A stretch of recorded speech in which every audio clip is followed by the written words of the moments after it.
Have you ever been invested to a game for so long that once you finish it, you just kind of stare at your blank screen and go, what now? Well, that's the experience I had when I finished the story for Endwalker. Final Fantasy XIV Endwalker is a masterpiece in storytelling, not just for an MMO, but for video games in general. I don't say that lightly as well. I truly think that Final Fantasy XIV is up there with The Witcher, Mass Effect, and Persona series in terms of storytelling. It was an emotional roller coaster that wrapped up an 11-year Zodiac and Hydaelyn saga perfectly with a neat little bow on top, and I cannot wait for the next story that this game has to tell. Before I get into this review, I want to preface that it's no exaggeration to say that I love Final Fantasy XIV. I have just about 2,000 hours logged in on Steam at the time of writing this, and over 500 days subbed, and because I love this game so much, I'm going to try to be as unbiased as possible and point out the flaws wherever they may be. There will be minor spoilers in this review for Endwalker and Shadowbringers, but I'll only go over general themes and plot points. If you wish to skip ahead, then you can do so. With that being said, strap in and welcome. This is my review of Final Fantasy XIV Endwalker.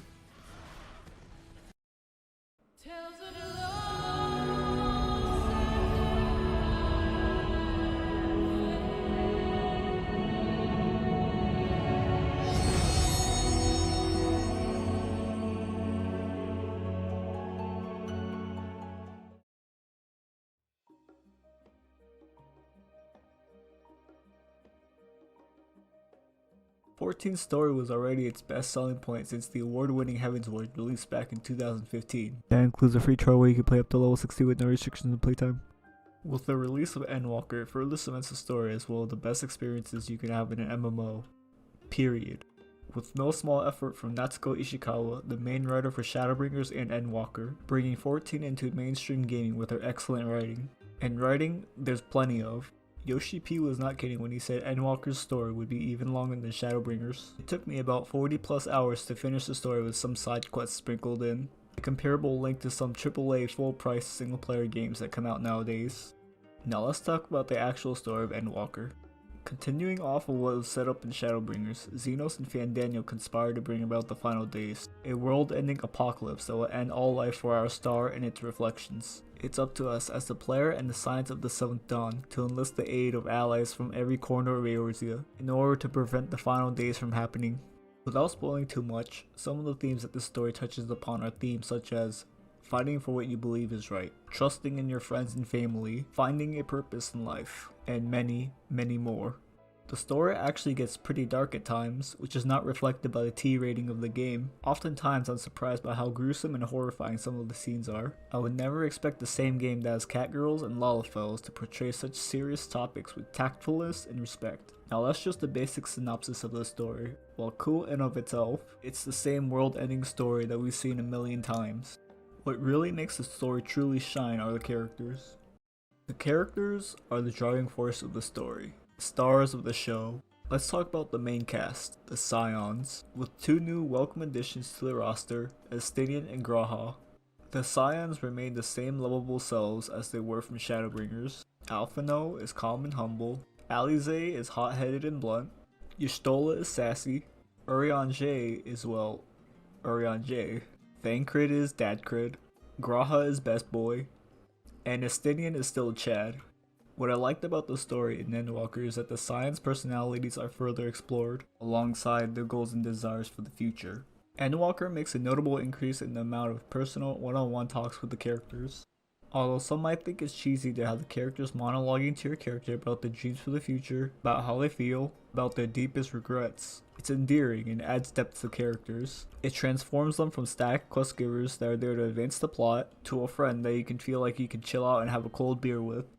Because the characters are so deep and complex, it felt like there were more gut-wrenching moments than there were in Shadowbringers. The amount of emotional scenes there were could not be counted on one hand. There were just so many. There was one scene that made my eyes a bit watery. And I don't tear up easily when playing video games. Some people who finish the story may be able to guess which scene it is. Many others will ask, which one? I can't give any more details as this review is mostly a spoiler-free one. But as many tear-jerking scenes as there were twice as many endearing moments that I couldn't help but grin from ear to ear. Let's talk about the side characters for a bit. Every new side character is multifaceted with believable personalities and desires. Not once did I look at a new character and question if their actions were believable or not. That's just a testament to the consistent writing of Ishikawa and the writing team. Along with the new characters, they were returned to fan favorite characters in a new light, and they are made even more likable in Endwalker. Now, some people might say, well, what about Xenos? I never liked him in previous expansions. Now he's being brought back in Endwalker. Doesn't he diminish the story quality? And to that, I say no, he doesn't diminish the story quality at all. I for one liked him and what he represented in the story. He served as the antithesis to the player and the overall theme of the story. He's not supposed to be liked, and because of that, I think he did an excellent job at doing what he was supposed to represent. Now I sing a lot of praises for 14's story, but where does it fall short? Endwalker's story suffers from a slow beginning. It feels this way because it lacks a good hook during the opening moments of Endwalker. A good hook during the first moments a player starts a game is one of the most important moments they can experience, because it sets the tone for the rest of the game and keeps the players interested.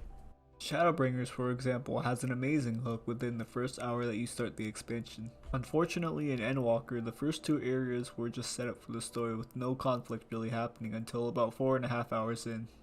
Not to mention that the conflict that does happen is kinda disappointing. At least the story starts to pick up around the end of the third zone in my opinion. But at this point, a lot of players would have been bored out of their minds already. Despite the slow start of Endwalker, if you manage to soldier on through the slow beginning, it'll be well worth it because the story gets exponentially better after that.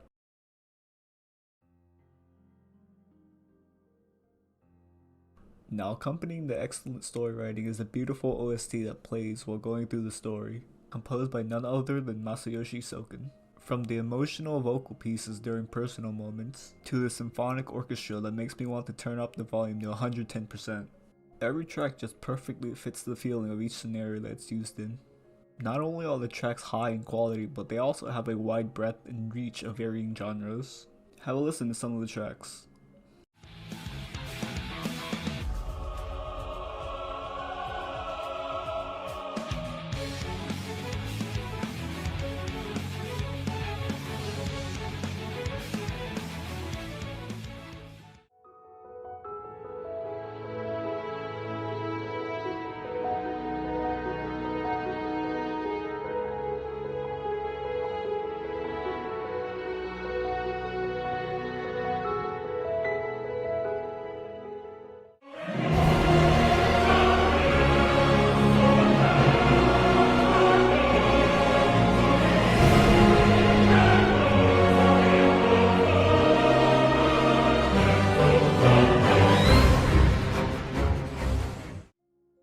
You know I was saying lightning doesn't strike the same spot twice?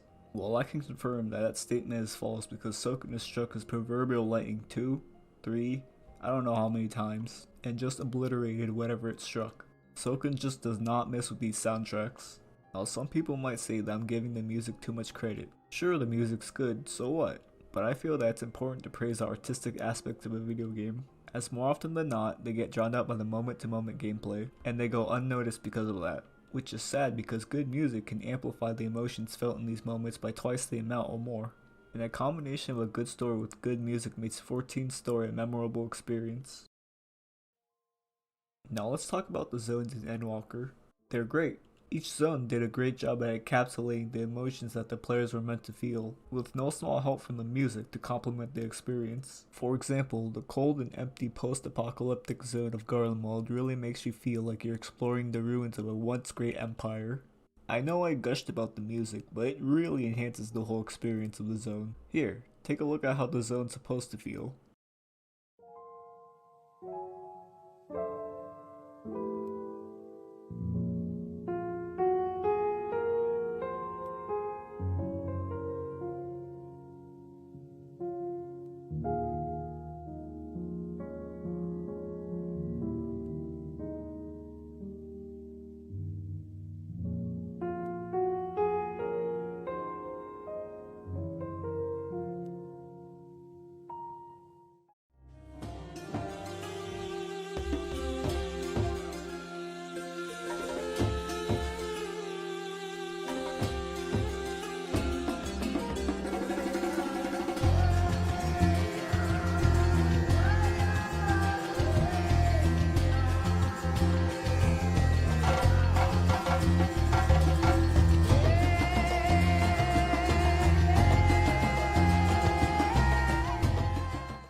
It seems like the zones in Endwalker had a noticeable improvement in quality over previous zones, and I think that can be attributed to how the art team focused on creating amazing looking backgrounds and skyboxes for the Endwalker zones.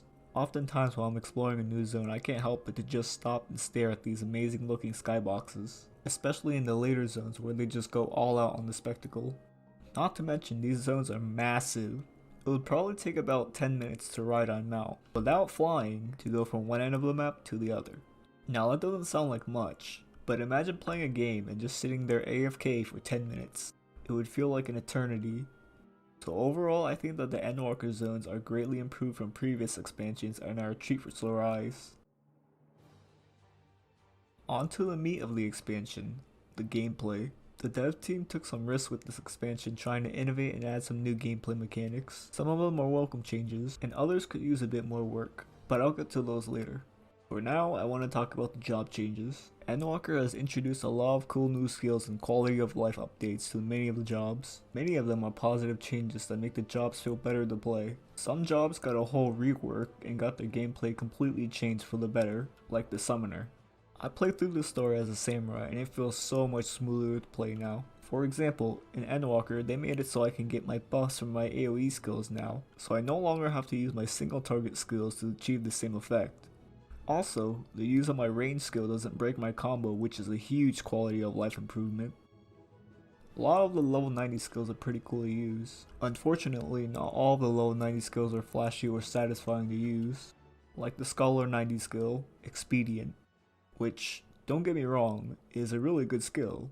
It just didn't really look that impressive during the job trailer compared to the other jobs.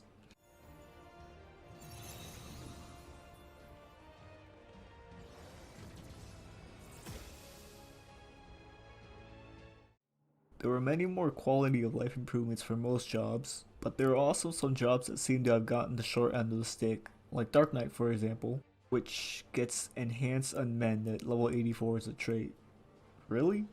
The other tanks get much better traits that feel much more useful, and Living Dead's gimmick still feels awkward to deal with. There are many more nitpicks I can choose, but overall the changes to the jobs are great and every job is still very much viable. As for the new jobs, Sage and Reaper, I haven't played them yet, but they look really cool and seem really good. Especially Reaper, where he can transform into a ghoul thing. It's just badass. Now, I did mention that Endwalker took some liberties in trying to add some new features. First one I want to talk about is the mechanic that allows the NPCs to follow you during certain quests. I really do like the idea. It makes me feel like I'm playing a single player JRPG with my party members following me around. They even have a little side dialogue in specific locations of the map. Although the idea was nice, I feel like this feature is lacking a little. The NPCs can only follow you on foot. Also, they can't participate in battles with you in the overworld, which is disappointing. If they wanted to go for the single player JRPG feel, I think that they should have gone all out and allowed you to add some NPCs to your party. And those NPCs would follow you throughout the overworld and fight with you. That's just one idea out of many that they could have done to make this feature more fleshed out. Speaking of mechanics not really fleshed out, the stealth mechanics that they tried to do just flat out do not work in this game. Now, I'm the type of person that likes it when the developers try to innovate and add new ideas to their formula, but 14 is not a game with stealth built in mind, and it shows because the stealth done here is very primitive. For example, the follow without getting caught missions. They are frustrating to do. Since the stealth is so rudimentary, the NPCs you're following rely on catching you off guard. This blue-haired kid, for example, yeah, he can go kick rocks. You're supposed to follow him wandering about the area without him catching you. You're following him like you're supposed to. Then all of a sudden he circles around and looks behind your cover, making you fail the quest. And he does this multiple times throughout the quest. What's frustrating about quests like these is that they're restricted by the limitations of the game. The quest solely relies on trial and error in order to add some artificial difficulty. That being said, there are these solo instance stealth missions, which I thought were pretty cool ironically after all I said. They shook up the gameplay formula a bit, gave you a bit more freedom to approach it your own way. While I like these solo stealth sections, there are many others who did not like them at all. Understandably so, because these sections still suffer from the janky stealth mechanics of 14. But overall, I like the idea of the changes. It just felt like they could have done more to make these features feel like a welcome addition to the game.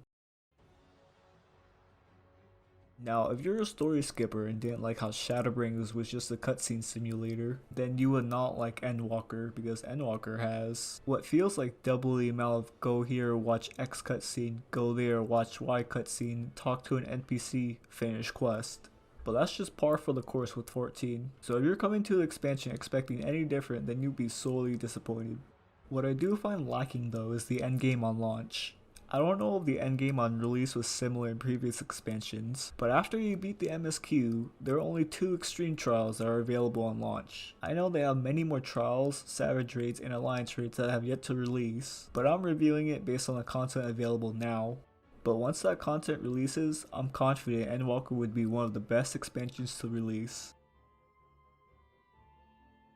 While we're on the topic of gameplay, let's go over the Dungeons&Trials. Dungeons feel like a step up in the spectacle department from previous expansions. It really feels like they went all out on making the best looking dungeons in Endwalker. There's just so much going on in the background that I just have to stare in awe at what's happening while I'm walking towards the next pack. I know that dungeons were never really meant to be hard content, but I found that the dungeons provided a decent amount of difficulty while keeping me on my toes while I was playing.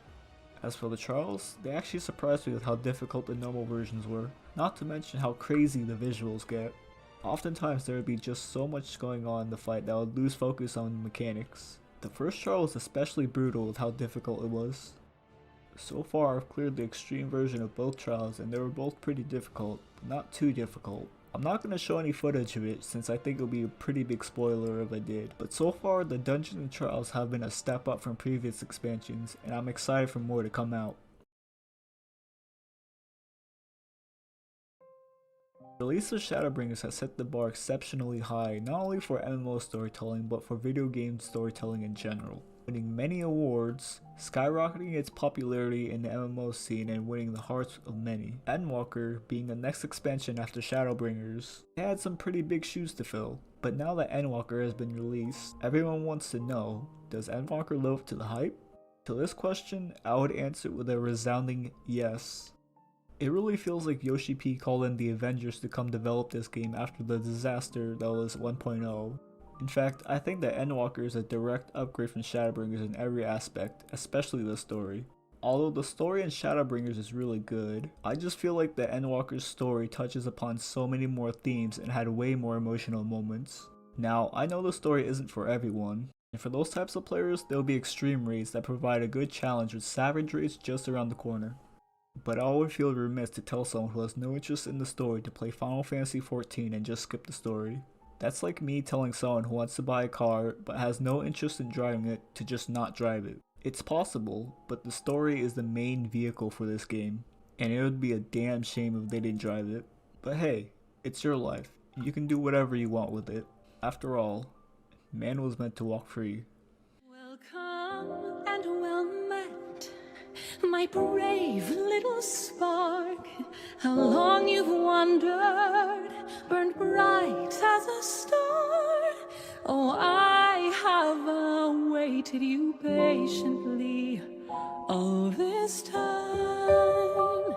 Past